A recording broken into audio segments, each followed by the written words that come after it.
Hi friends, రసాయన శాస్త్ర పితామహులలో ఒకరైన ఆక్సిజన్ను ప్రపంచానికి పరిచయం చేసిన గొప్ప శాస్త్రవేత్త జోసెఫ్ ప్రీస్ట్లీ వర్ధంతి నేడు. ఈ సందర్భంగా ఆయన జీవితంలోని విశేషాలను ఈ వీడియోలో తెలుసుకుందాం. జోసెఫ్ ప్రీస్ట్లీ 1733 మార్చి 24న ఇంగ్లాండ్లోని బిర్స్టాల్లో జన్మించారు.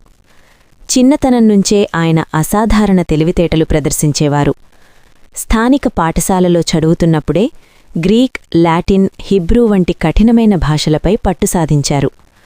అనారోగ్యం వల్ల ఇంటికే పరిమితమైన సమయంలో రెవరెండ్ జార్జ్ హాగర్స్టాల్ వద్ద గణితం, తర్కం, మెటాఫిజిక్స్ నేర్చుకున్నారు. జాన్ లాక్ వంటి తత్వవేత్తల రచనలు ఆయన్ని ఎంతగానో ప్రభావితం చేశాయి. ఈయన కేవలం రసాయన శాస్త్రవేత్త మాత్రమే కాదు, గొప్ప భౌతిక శాస్త్రవేత్త కూడా.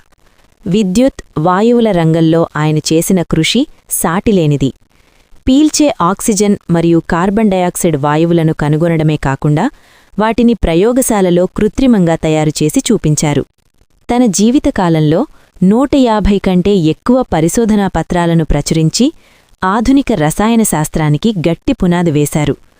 విజ్ఞానశాస్త్రం కోసం తన జీవితాన్ని అంకితం చేసిన జోసెఫ్ ప్రీస్ట్లీ ఆశయాలను స్మరించుకుంటూ ఇలాంటి మరెన్నో ఆసక్తికరమైన విషయాల కోసం మా ఛానల్ని చూస్తూనే ఉండండి. ఈ వీడియో మీకు నచ్చినట్లయితే తప్పకుండా లైక్ చేయండి, షేర్ చేయండి మరియు కమెంట్ చేయండి.